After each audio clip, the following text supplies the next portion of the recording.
Assalamualaikum warahmatullahi wabarakatuh.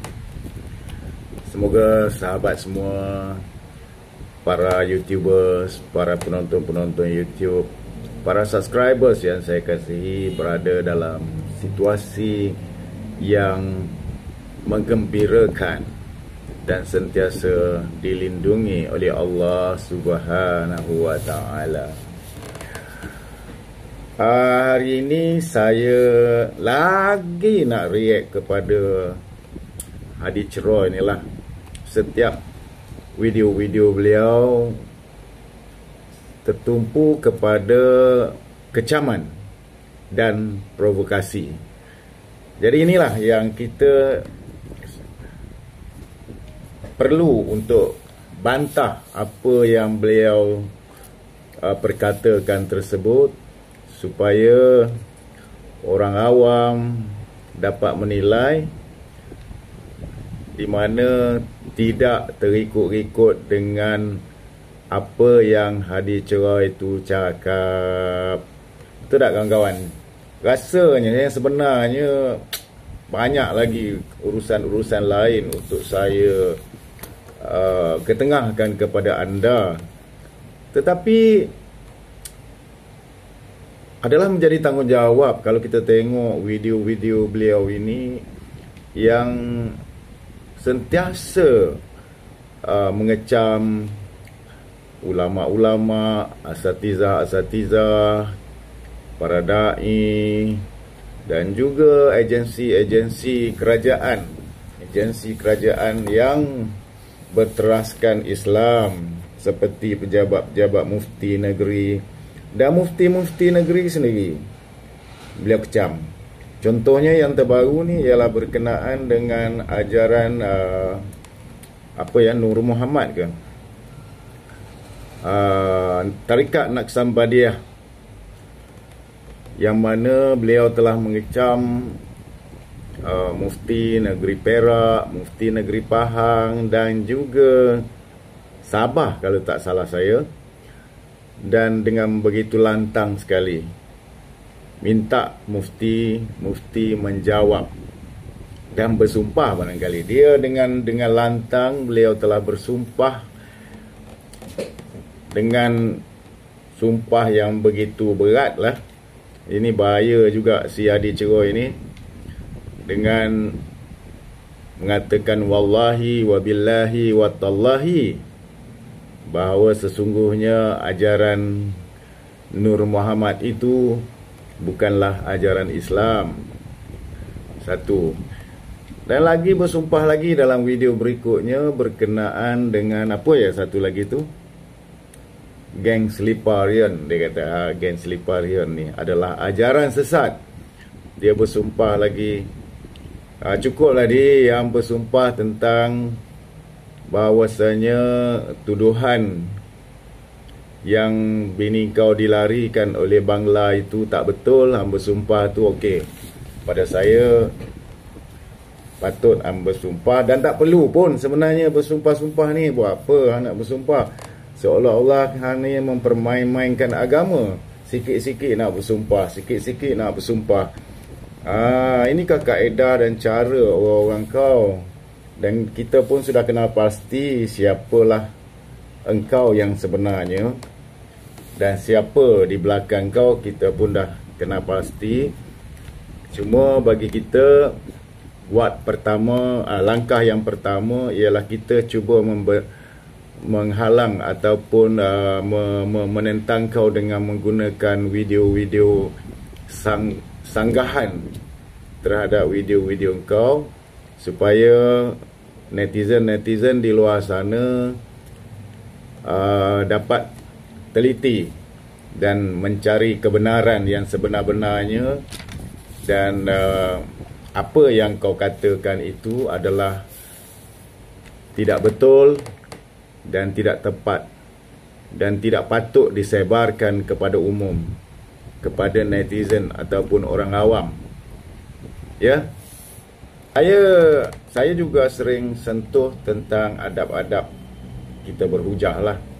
Selalu saya sentuh adab-adab berhujah. Jadi engkau gunalah bahasa-bahasa yang elok, bahasa-bahasa yang baik untuk berhujah.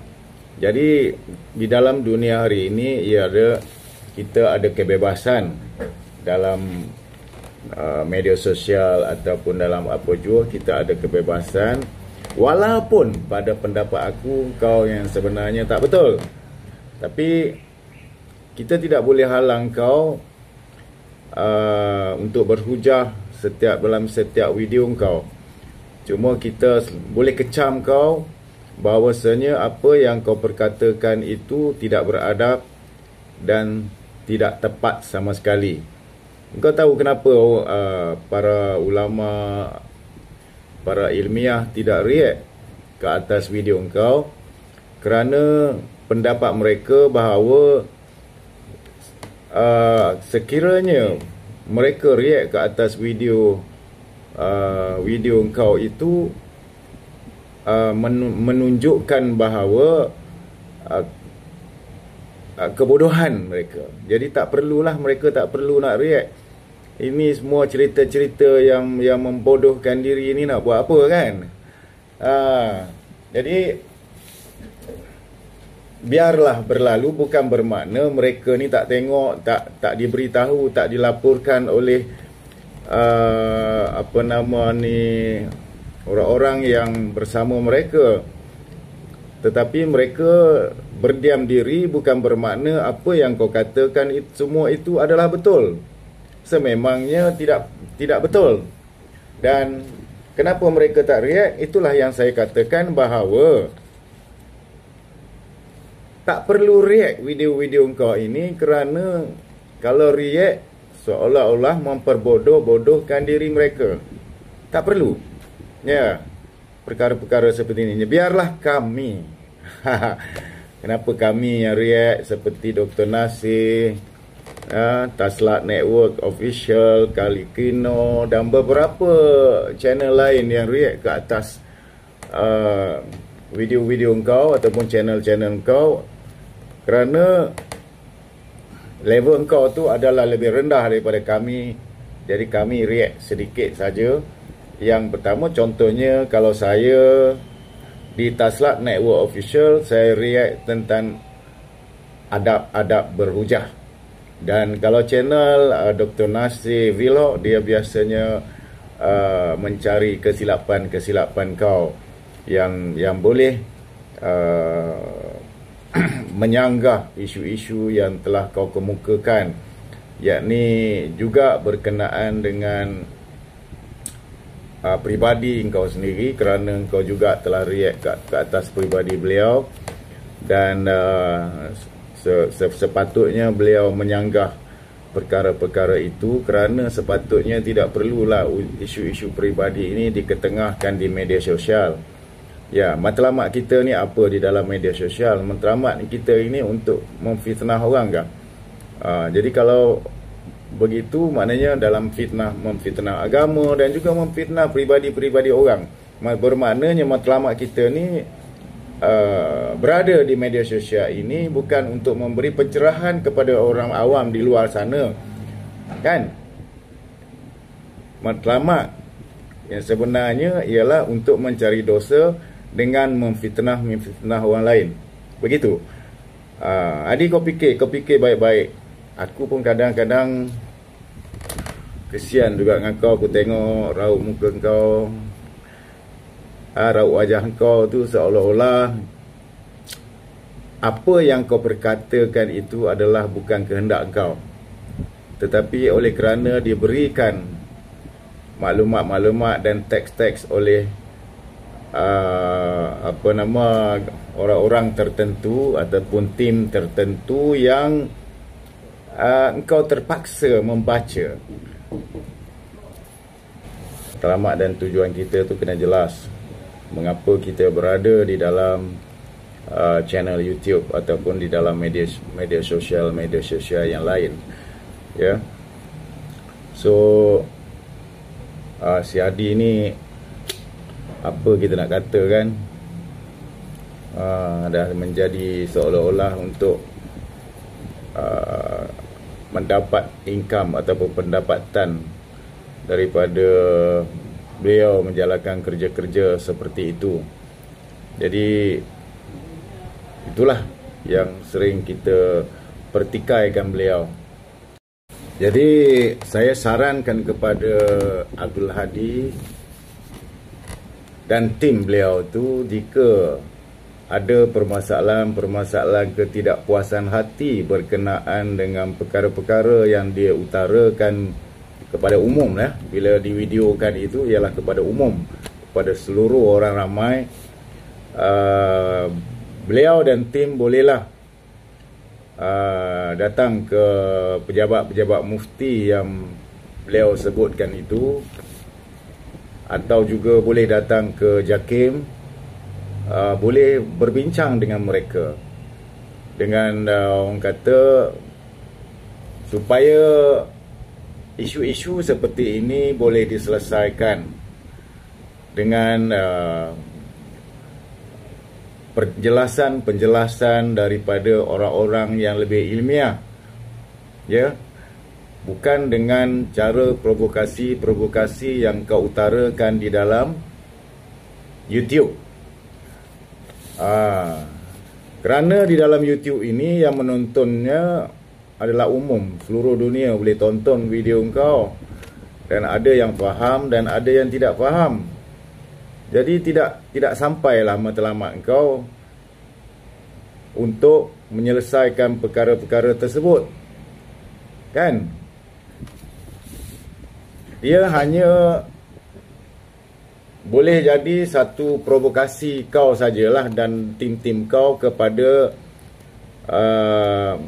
ahli sunnah wal jamaah ataupun pemimpin-pemimpin agama ahli sunnah wal jamaah. Itulah tujuan kau barangkali masukkan dalam video provokasi-provokasi ini semata-mata untuk mengelirukan masyarakat, bukan untuk mengajar masyarakat, bukan untuk memperbetulkan masyarakat yang sebenarnya. Jika niat kau dan tim kau itu ikhlas, kau dan tim kau bolehlah berhubung dengan pihak-pihak berwajib dan berbincang, bermuzakarah dengan mereka, bukan berdebat di tempat umum sebagaimana yang dianjurkan oleh di Perlis kemarin, dan selalu mencabar untuk debat tak ke mana. Debat itu sebenarnya ada tujuan di sebaliknya dan bukan untuk mencari penyelesaian. Contohnya debat berkenaan dengan kesesatan Tarikat Naqsabandiyah, sampai hari ini pun tak selesai. Debat antara Ustaz Korni dengan Ustaz Hazar ke apa, sampai hari ini pun tak selesai. Tak ada titik persamaan. Debat itu hanya bertujuan untuk orang kata memperlekeh-lekehkan pihak yang satu lagi pihak, contohnya memperlekeh-lekehkan ARG, dan bukan untuk mencari titik persamaan untuk menyelesaikan satu-satu masalah. Selepas debat maka muncullah video-video yang mengecam, yang berupa provokasi ke atas ustaz-ustaz ataupun ahli panel debat tersebut, yang terutama pihak-pihak ahli sunnah wal jamaah lah, daripada pihak anda kepada pihak ahli sunnah wal jamaah. Inilah kadang-kadang ia boleh memeningkan kepala masyarakat. Masyarakat menjadi keliru, yang saya sebut selalu, masyarakat menjadi keliru, dan sehinggakan mungkin boleh menjadi sesuatu yang tidak baik apabila minda masyarakat berserabut, yang mana satu yang sebenarnya yang nak diikut, sedangkan para ulama telah meletakkan garis-garis panduan yang jelas dan kaedah-kaedah yang jelas, cara-cara yang jelas beribadat kepada Allah Subhanahu Wa Taala. Datang pihak kamu pula dengan lantang membuat provokasi yang tidak bermaruah untuk menarik minat masyarakat dengan bermotokan ikut Al-Quran dan As-Sunnah. Tapi tujuan yang sebenarnya ialah untuk merendah-rendahkan ataupun kalau kita katakan ialah cuba memesongkan fahaman-fahaman Ahlussunnah wal Jamaah di dalam negara ini. Oleh yang demikian, kami tim penentang Wahabi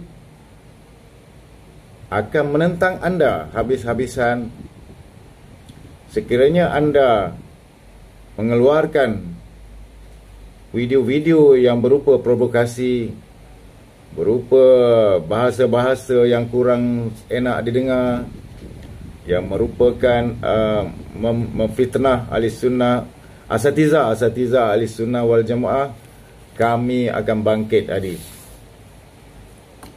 Walau apa cara sekalipun, kami akan bangkit menentang anda supaya masyarakat di Malaysia ini dan juga di Nusantara tidak terpengaruh dengan dakwah dan tipu daya pihak-pihak yang kami gelarkan Wahabi.